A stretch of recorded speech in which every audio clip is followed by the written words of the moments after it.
Welcome to Toffee TV. If we finish in 7th, what does it mean? What does it mean for Allardyce? And we'll come back to this because this is only a brief thing. I'm sure we'll do another video closer to the end of the season when we've got a little bit more. But I think listen, I don't know. There's a lot of conjecture going round about who we're approaching and this, that, and the other. But if Everton finished 7th, he's done his job, hasn't he? Hasn't he done it? Hasn't he? He took over. We were in the bottom half of the table. He has done his job, right? Can't get away from that. But is that job good enough? Do you know what I mean? If I if I take my car into a garage, right, and I want, like, you know, I've got an old car and some fella fixes it up and he, you know, gets it going again. Now, the week after I buy a Ferrari, do I take it back to that garage just because that fella fixed my car? Or do I take it to a fucking Ferrari dealership who knows how to look after Ferraris and make them pay? I'm not saying, But that's the answer, isn't it? Yeah, I'm not saying I want him to stay, and I no. What I'm saying is, we've asked him to do it. I don't know what the agreement was with Moshiri, what Moshiri's thinking was. I think at first Moshiri was thinking, I just want you till the end of the season, because ultimately Moshiri doesn't want Sam Allardyce as the Everton manager. He doesn't, because he's trying to. I don't even think it's that. I think in his mind, he's got a vision for how he wants the football club to go, and I don't think Sam Allardyce fits his vision. The issue is what was said to get Sam Allardyce to take the job. No, I don't even. Of course it was. Listen, of course it was the money, but I suppose the way you look at it, and I think this is the way you've got to look at it, is that is the job done in terms of we're safe now. It'll be interesting to see what we finish the season on. It'll all be worked out, points and all the rest of it. You know, points per games. I bet you when he came in, I bet you he went, I'm going to get you this amount of points per game, right? And this will keep you up, right? And he's gone, sound. And he won't have said, like, you know, it's 3 from the home games. Yeah, of course. He'll have gone, I'll get you 1.3 points per game, and that'll mean you'll keep you up. And, you know, we'll probably get BT there, but we'll win this, win that, we'll win most of our home games. We'll end up with 48 points. And he'll have gone, and we'll stay up. He'll have gone, sound. Now the question will be, do you give this team over to somebody else with all the same problems, or do you keep Allardyce for another season to just sort of keep it ticking? You want to get it from A to B, right? But B isn't the end of this season. B is having like a competent team. So I suppose the question mark will be, do you give Allardyce another season and then finishing comfortably in maybe 7th, let's say, is your B? Getting you back to where you were, we were at the end of last season. Is, you know, well, if we finish 7th, aren't we there?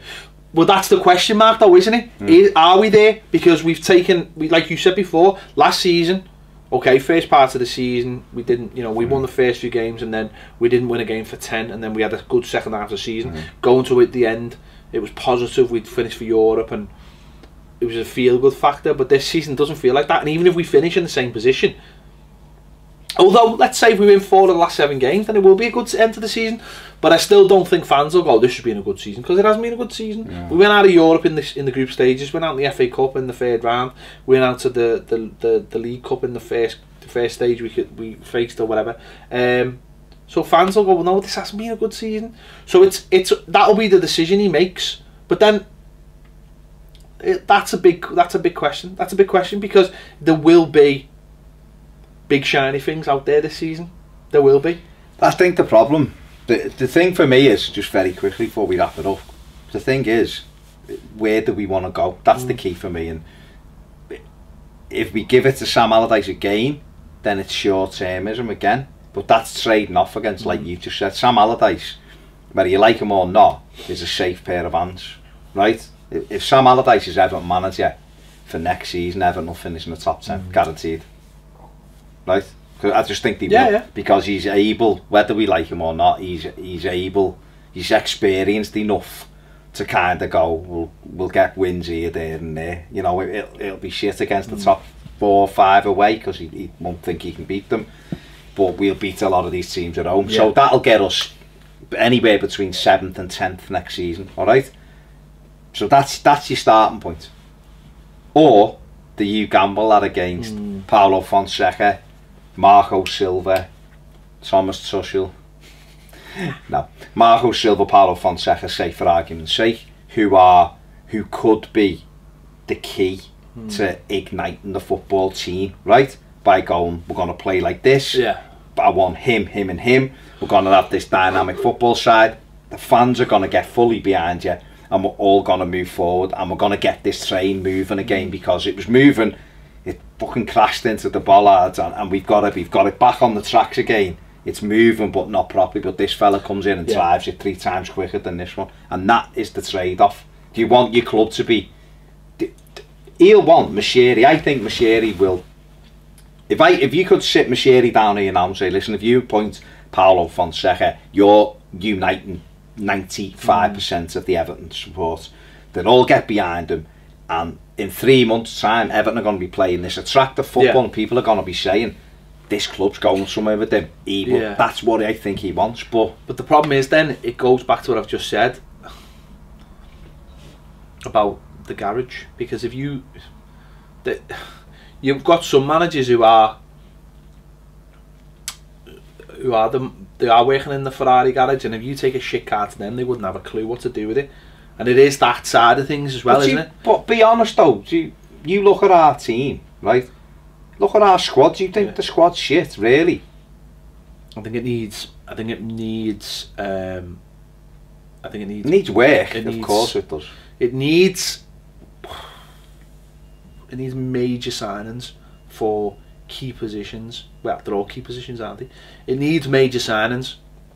And so how can we get major signings? Well, no, you're right. But it's whether you take. But then it's like, do you take 1 step or 2 steps? Now we've took 1 steps under Koeman by bringing people in like Williams, Balassi, like even half steps. We need to make major steps. We need to go. But who's more likely then? No, you're right. If you're a player, if you're a 25, 26-year-old player in Europe doing really well, and Sam Allardyce turns up and sucks his handkerchief into his thing at the table and gets his gravy and his pint of wine, or Fonseca comes in smelling gorgeous with like a little thing and sits down looking great with the hair across and woos you. Whose vision are you more likely to jump on board with? That's what you've got. But the counterpoint to that is, a manager like that comes in and doesn't understand the rigours of the Premier League and goes after someone well, maybe classing in a way, is looking at it and going and misreading the situation and going, do you know what? Looking at it and going, oh, we bring him in, it'll be fine, and going, actually he's not suited to it, and then you've got the same problem.